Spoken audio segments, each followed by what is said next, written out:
السلام عليكم ورحمة الله وبركاته.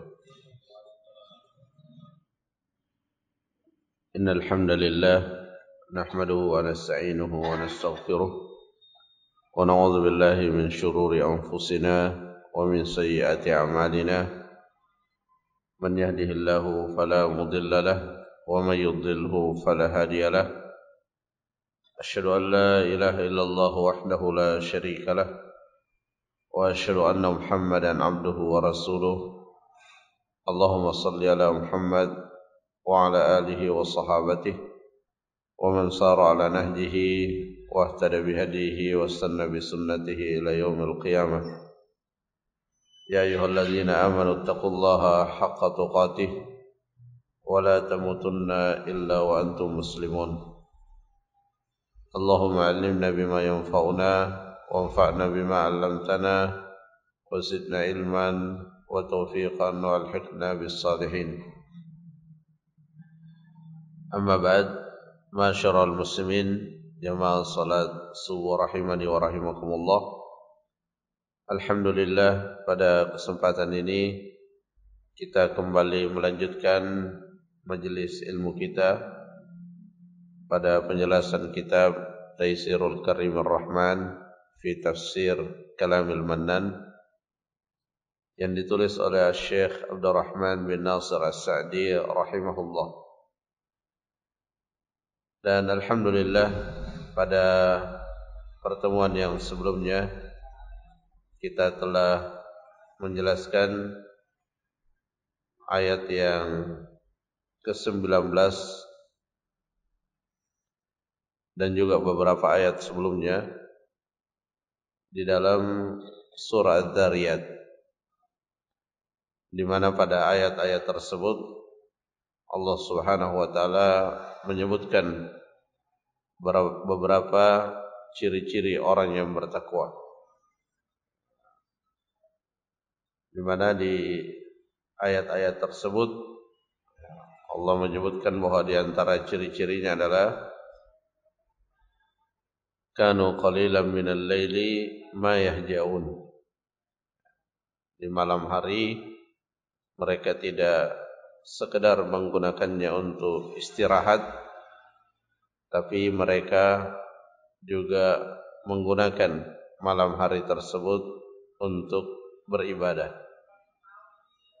Bahkan jika dibandingkan antara waktu beribadah dan waktu tidur, ternyata lebih banyak waktu yang digunakan untuk beribadah. Dan di waktu sahur, yaitu menjelang masuknya waktu subuh, mereka yastaghfirun, meminta ampun kepada Allah Subhanahu wa taala. Dan ciri yang terakhir yang disebutkan itu adalah wa fi amwalihim haqqun lis-sa'ili wal mahrum. Dan pada harta-harta mereka itu ada hak untuk orang-orang yang membutuhkan, baik itu orang-orang yang membutuhkan dan meminta agar dipenuhi kebutuhannya, ataupun orang-orang yang tidak meminta. Dan di pertemuan yang sebelumnya kita telah menegaskan bahwa di antara hasil dan efek dari ibadah yang kita lakukan adalah adanya kepedulian terhadap orang-orang yang ada di sekitar kita, terutama orang-orang yang diuji oleh Allah Subhanahu wa taala dengan kekurangan secara materi. Maka kita sebagai seorang muslim, sebagai buah daripada ibadah yang kita lakukan, kita akan terpanggil untuk meringankan beban mereka. Kemudian kita lanjutkan pada ayat yang berikutnya, ayat yang ke-20, 21, 22 dan 23, yaitu wa fil ardi ayatul lil muqinin wa fi anfusikum afala tubsirun wa fis samai rizqukum wa ma tu'adun Fawarabbis samai wal ard innahu lahaq mithla ma annakum tantiqun. Di ayat-ayat yang tadi kita bacakan, Allah Subhanahu wa taala memanggil segenap hambanya untuk bertafakkur, untuk merenung beberapa ciptaan-ciptaan Allah Subhanahu wa taala. Dan salah satu wasilah untuk memperbaharui keimanan kita, untuk mendapatkan nasihat, itu melalui jalur at-tafakkur. Di sini Allah Subhanahu wa taala menyebutkan secara khusus beberapa ciptaan-ciptaannya yang kita jadikan sebagai objek di dalam bertafakkur. Yang pertama itu adalah wa fil ard, dan pada bumi, ayatun lil muqinin, di dalamnya terdapat ayat, terdapat tanda-tanda yang menunjukkan kekuasaan Allah Subhanahu wa taala bagi orang-orang yang yakin. Dan ini yang disebutkan oleh Allah Subhanahu wa taala di dalam banyak ayat di surah-surah yang lain, seperti di surah An-Naba, alam naj'alil arda mihada wal jibala autada, dan seterusnya. Allah Subhanahu wa taala menyebutkan bumi, kemudian menyebutkan makhluk-makhluk yang ada di dalamnya, yang mana ketika seorang hamba merenungi dengan seksama penciptaan-penciptaan daripada makhluk tersebut, merenungi fungsi-fungsi yang dihasilkan oleh makhluk tersebut, maka merenungi hal seperti itu akan semakin menguatkan keyakinan kita akan kemahabesaran Allah Subhanahu wa taala. Dan ketika seorang hamba meyakini dan mengetahui kebesaran Allah Subhanahu wa taala, maka tentu itu akan semakin menguatkannya di dalam ibadah dan semakin menjadikan ibadahnya itu berkualitas. Karena di saat dia beribadah kepada Allah Subhanahu wa taala, dia beribadah dalam keadaan hatinya meyakini dengan seyakin-yakinnya bahwa Allah Subhanahu wa taala Maha besar, Maha pemberi rezeki.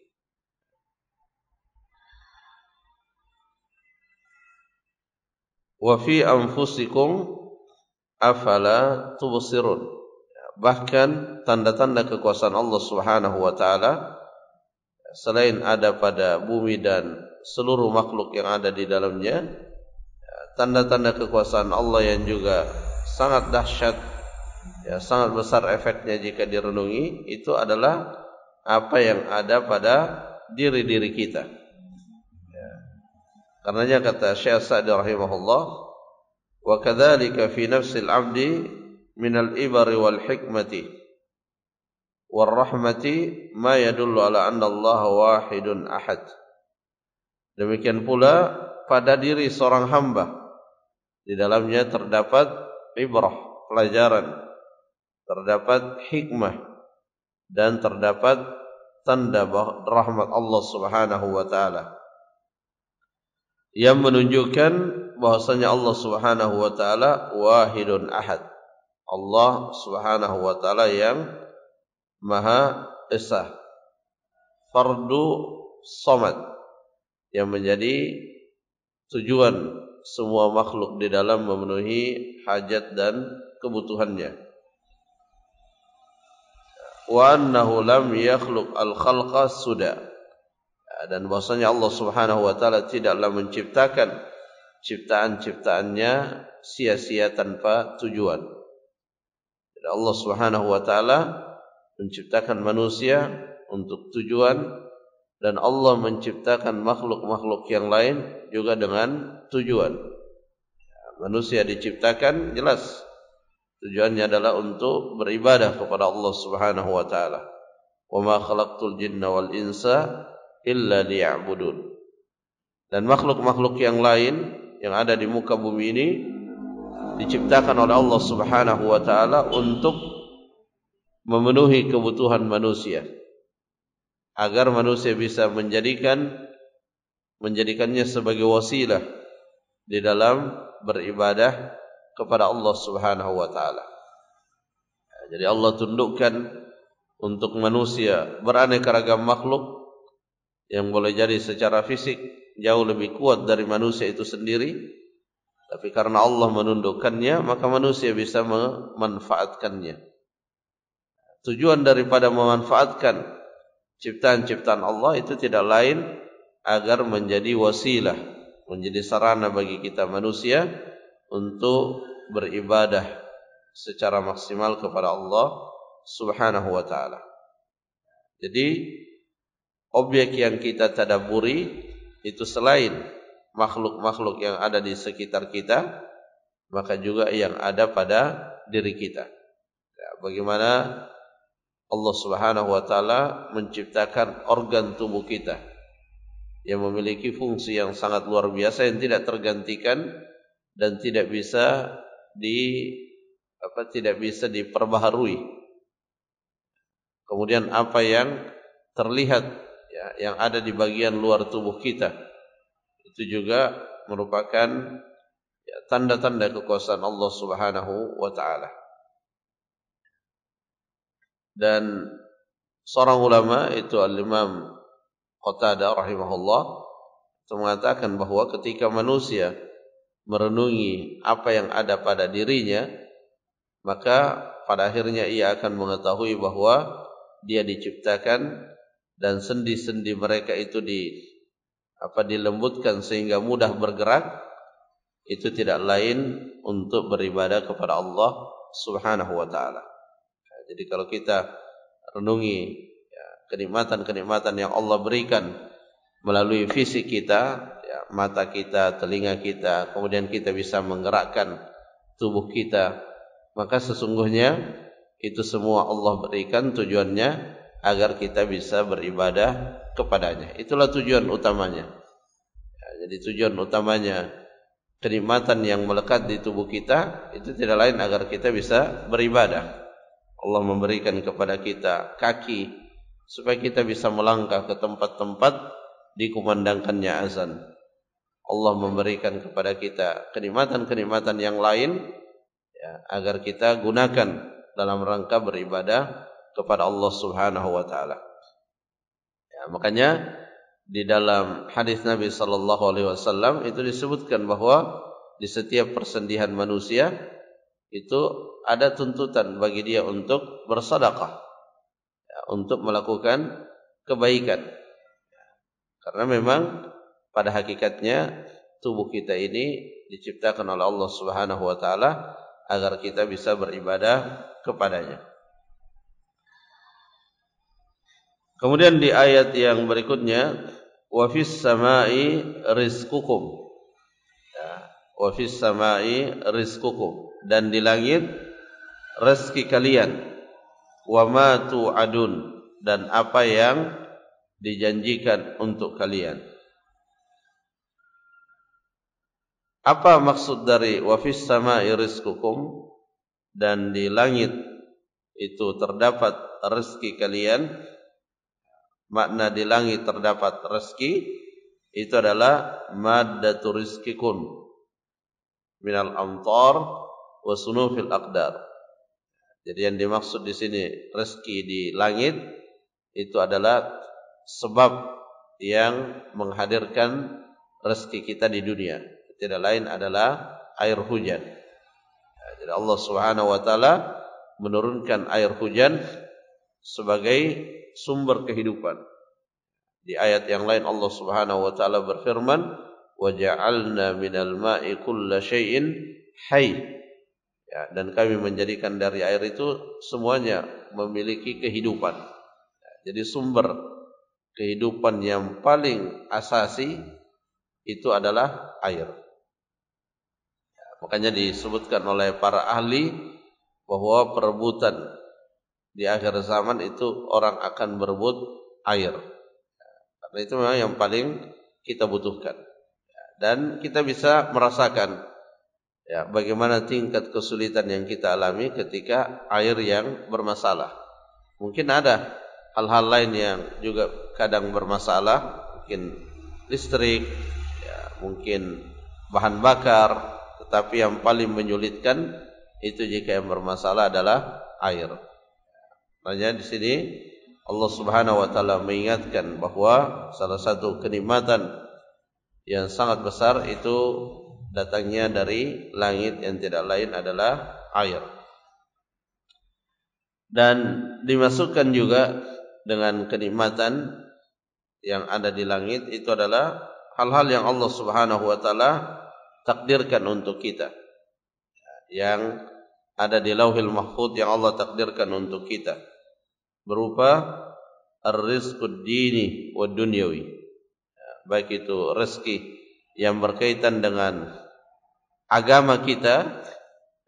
Rezeki yang berkaitan dengan agama itu maksudnya adalah kemudahan di dalam menjalankan perintah-perintah dan aturan-aturan dalam agama. Allah Subhanahu wa taala telah menuliskan hal tersebut.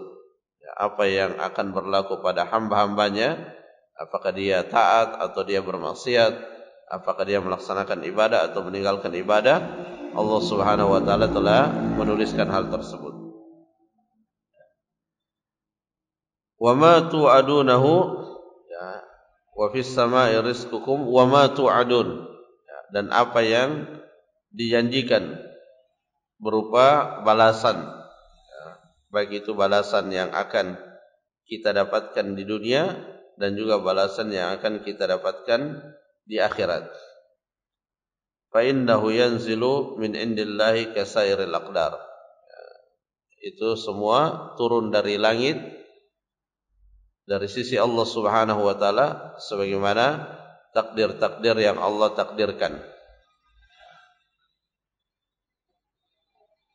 Karenanya sudah menjadi fitrah, ya, sudah menjadi fitrah bagi setiap manusia, ya, bahkan bukan hanya dari kalangan kaum muslimin, di luar Islam sekalipun, itu ketika mereka membutuhkan sesuatu atau ketika mereka dalam keadaan yang sangat terdesak dan butuh kepada sesuatu, atau di saat mereka mendapatkan kegembiraan yang luar biasa, maka biasanya secara fitrah mereka akan menghadap ke atas, ya, karena mereka tahu dari sanalah, ya, dari sanalah kenikmatan itu berasal dari sisi Allah Subhanahu wa taala. Dan ini juga salah satu dalil yang sangat kuat secara logika yang menunjukkan bahwa Allah Subhanahu wa taala di atas langit istiwa alal arsy.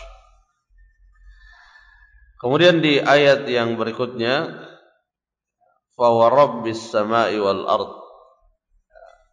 Allah Subhanahu wa taala bersumpah, dan ini termasuk sumpah Allah yang paling agung, ya, di mana biasanya Allah bersumpah dengan dengan ciptaan-ciptaannya, namun pada ayat ini Allah Subhanahu wa taala bersumpah dengan dirinya.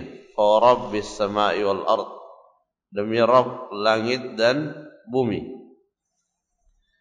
Innahu lahaq. Sesungguhnya, ya, sesungguhnya itu adalah hak. Ya, para ahli tafsir menjelaskan dhamir atau kata ganti di innahu, ya, ada yang mengatakan bahwa itu kembali kepada rezeki, ada yang mengatakan kembali kepada apa yang dijanjikan, ada yang mengatakan kembali kepada Al-Quran, ya, ada juga yang mengatakan bahwa kembali kepada semua apa yang telah Allah informasikan di ayat-ayat yang sebelumnya. Dan semua penjelasan itu tidak bertentangan satu sama lain, sehingga semua makna yang disebutkan itu bisa digunakan dalam memaknai ayat ini, ya, bahwa innahu lahaq, bahwa apa rezeki itu sesuatu yang pasti, sesuatu yang akan didapatkan oleh seorang hamba, sebagaimana dikatakan oleh Nabi sallallahu alaihi wasallam bahwa rezeki itu mencari pemiliknya sebagaimana ajal mencari orang yang akan tiba ajalnya, ya, dan tidak ada seorang yang diwafatkan oleh Allah Subhanahu wa taala kecuali dia telah menghabiskan jatah rezekinya di dunia. Jadi ketika ada yang diwafatkan, maka itu tanda bahwa sudah habis rezekinya di dunia, sehingga ia diwafatkan oleh Allah Subhanahu wa taala. Jadi rezeki itu sesuatu yang akan didapatkan sebagaimana yang telah tertuliskan. Innahu lahaq, sesuatu yang hak, sesuatu yang benar-benar akan didapatkan. Kemudian wa ma tu'adun, ya, apa yang Allah janjikan itu juga hak. Ya, itu juga sesuatu yang pasti terjadi karena Allah Subhanahu wa taala tidak menyelisihi janjinya. Kemudian innahu lahaq, yaitu apa-apa yang telah Allah beritakan pada ayat ini itu juga hak. Ya, wa tammat kalimatu rabbika sidqan wa adla. Ya, apa yang kalimat-kalimat Allah di dalam Al-Qur'an ini sidqan. Ya, semuanya adalah kebenaran dalam hal berita-beritanya, wa adla, dan semuanya menghadirkan keadilan dalam aturan-aturan dan hukum-hukumnya. Jadi innahu lahaq, ya, kembali kepada semua yang tadi kita sebutkan. Al-Quran juga hak, innahu lahaq. Kemudian Allah Subhanahu wa taala menyebutkan perumpamaan, ya, perumpamaan akan kebenaran rezeki itu pasti akan didapatkan oleh seorang hamba. Kebenaran Al-Quran, kebenaran berita-berita yang Allah sampaikan pada ayat ini, mislama annakum tantiqun, ya, seperti, jadi jangan sampai ragu, ya, jangan sampai ragu terhadap rezeki yang telah Allah tetapkan untuk kita, sebagaimana kita tidak ragu di saat kita berbicara. Saat seseorang berbicara, dia mengetahui bahwa dia telah berbicara. Mislama annakum tantiqun. Jadi kita meyakini, ya, tingkat keyakinan kita akan kebenaran Al-Quran, akan kebenaran berita-berita yang Allah sampaikan, tingkat keyakinan kita akan kebenaran bahwa rezeki itu akan sampai kepada kita sebagaimana yang telah Allah tuliskan, itu sama dengan keyakinan kita pada saat kita telah berbicara. Kita yakin bahwa kita benar-benar yang telah berbicara, bukan orang lain. Jadi kalau kita berbicara dengan anak kita, maka kita yakin yang berbicara itu adalah kita, bukan orang lain. Nah, seperti itulah keyakinan kita terhadap rezeki yang akan kita dapatkan. Dan ini adalah salah satu ayat, ya, salah satu ayat yang memberikan pengaruh yang sangat besar, ya, dan terdapat banyak kisah-kisah yang menunjukkan hal tersebut, ya. Termasuk ayat ini diawali dengan sumpah, "Rabbis samai wal ard, innahu lahaq mithla ma annakum tantiqun." Jadi apa yang Allah Subhanahu wa taala telah tetapkan, baik yang berkaitan dengan rezeki, yang berkaitan dengan kenikmatan-kenikmatan yang menyangkut dalam melaksanakan agama, maka itu akan didapatkan oleh manusia. Ya, sehingga tugas utama kita itu adalah bagaimana kita terus mendekatkan diri kita kepada Allah Subhanahu wa taala. Ya, bagaimana kita berdoa kepada Allah Subhanahu wa taala agar takdir yang Allah takdirkan kepada kita itu adalah kebaikan-kebaikan. Nah, itulah sebabnya kenapa di bulan Ramadan, di 10 hari terakhir bulan Ramadan, di malam Lailatul Qadar, kita dimotivasi untuk beribadah pada malam tersebut, tidak lain karena pada malam itu Allah Subhanahu wa taala menetapkan takdir yang akan berlaku pada manusia selama 1 tahun berikutnya. Nah, ketika kita bisa beribadah pada malam tersebut, maka peluangnya sangat besar untuk dituliskan bagi kita takdir-takdir yang terbaik. Dan apapun yang Allah takdirkan untuk kita, maka rujukan utamanya itu adalah apa yang telah tertulis di dalam Lauhil Mahfuz yang sudah tertuliskan 50.000 tahun sebelum diciptakannya langit dan bumi.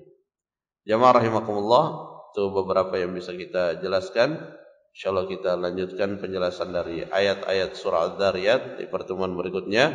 Wallahu ta'ala a'lam bissawab. Subhanakallahumma rabbana wa bihamdik Asyhadu an la ilaha illa anta, astaghfiruka wa atubu ilaik.